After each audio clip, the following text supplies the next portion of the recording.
Shalom, bien-aimés dans le Seigneur. De partout où vous nous suivez, que la paix et la grâce du Seigneur vous soient données en abondance. Bienvenue dans votre programme hebdomadaire 7 minutes avec Jésus.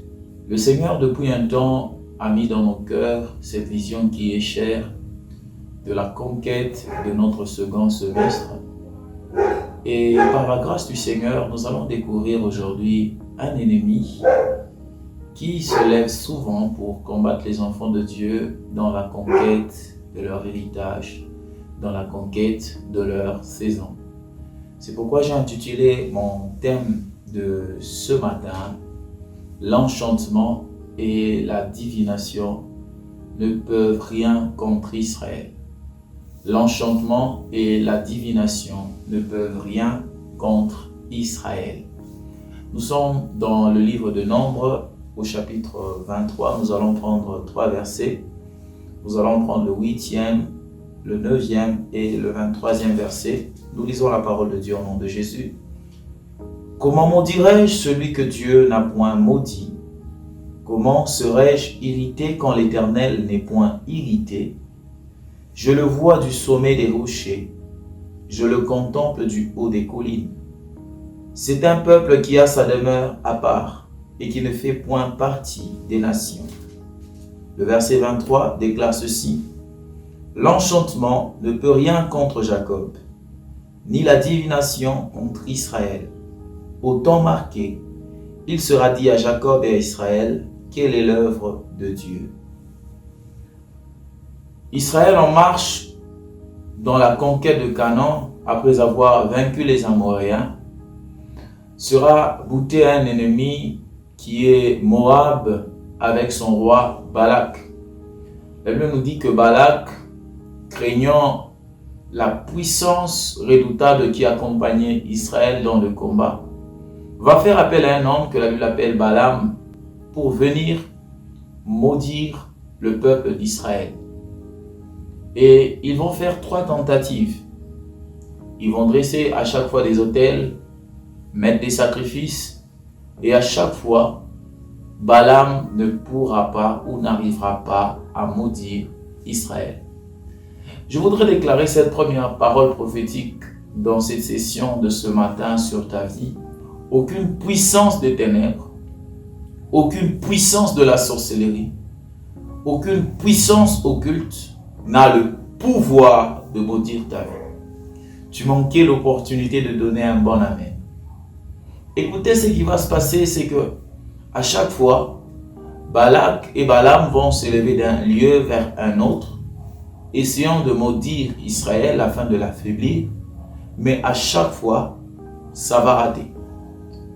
Je me suis posé la question pour comprendre pourquoi l'enchantement et la divination ne pouvaient rien contre Israël, et le Saint-Esprit m'a donné 3 réponses que je vais partager avec toi.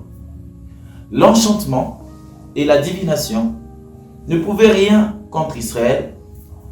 Premièrement, parce qu'Israël était béni de Dieu. Balaam le dit de sa propre bouche. Il dit, « Comment maudirais-je celui que l'Éternel n'a point maudit ?» Israël avait une bénédiction sur sa vie. Et ce qui est bon dans notre histoire, c'est que la bénédiction qui reposait sur Israël venait d'une institution qui est supérieure à toute autre institution, venait d'une entité, d'une personne qui est élevée au-dessus de toute personnalité et de toute puissance. Elle venait de Dieu. Et parce que Dieu avait déjà béni, qui d'autre pouvait maudire?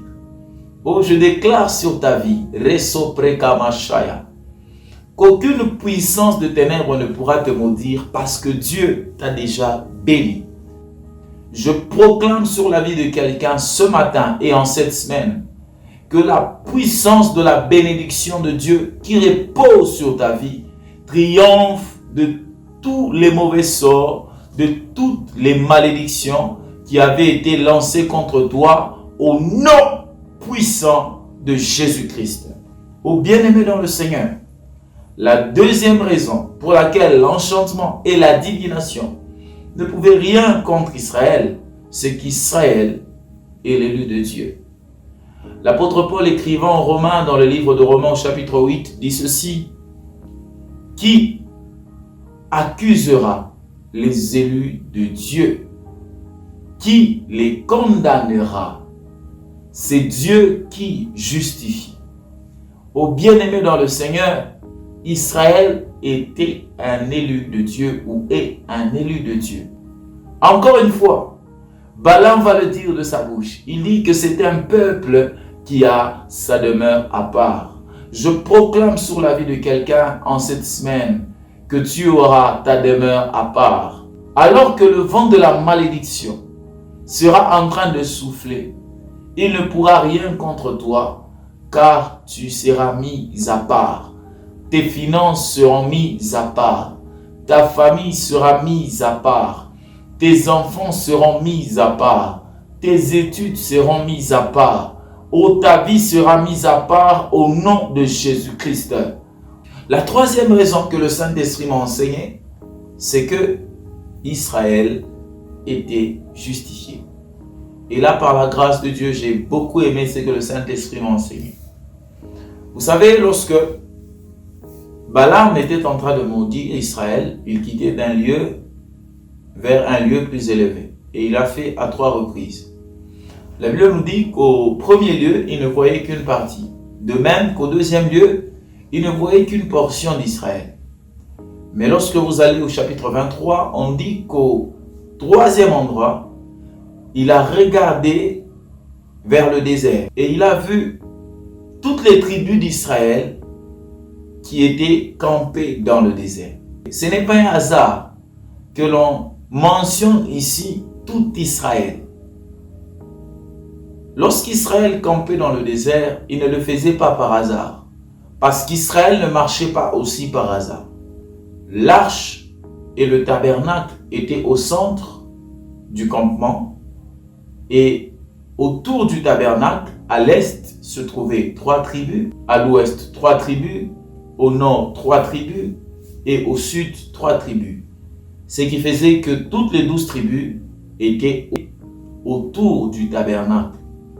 Et si la technique va nous aider avec cette image pour que vous compreniez ensemble avec moi, vous observez très bien. Si vous observez très bien, c'est que ce campement donnait une forme. Alléluia.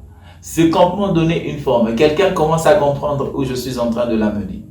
Lorsque Balaam s'est élevé, il voyait cette forme que nous voyons ensemble avec vous.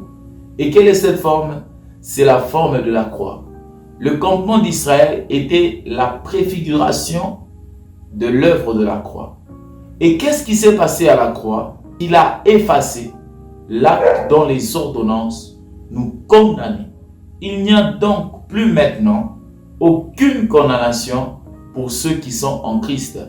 Et lorsque Balaam voyait cette image, cette parole des Écritures, cette œuvre puissante de la croix qui nous a justifiés, l'empêchait de maudire Israël. Et qu'est-ce qui est arrivé?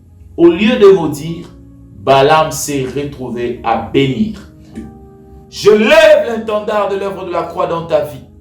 Que quiconque viendra contre toi pour te maudire, maudire ta vie, maudire ta santé, maudire tes études, maudire ton mariage, maudire tes enfants, maudire tes projets, rencontre l'œuvre de la croix et sois paralysé, anéanti dans ses projets, au nom de Jésus.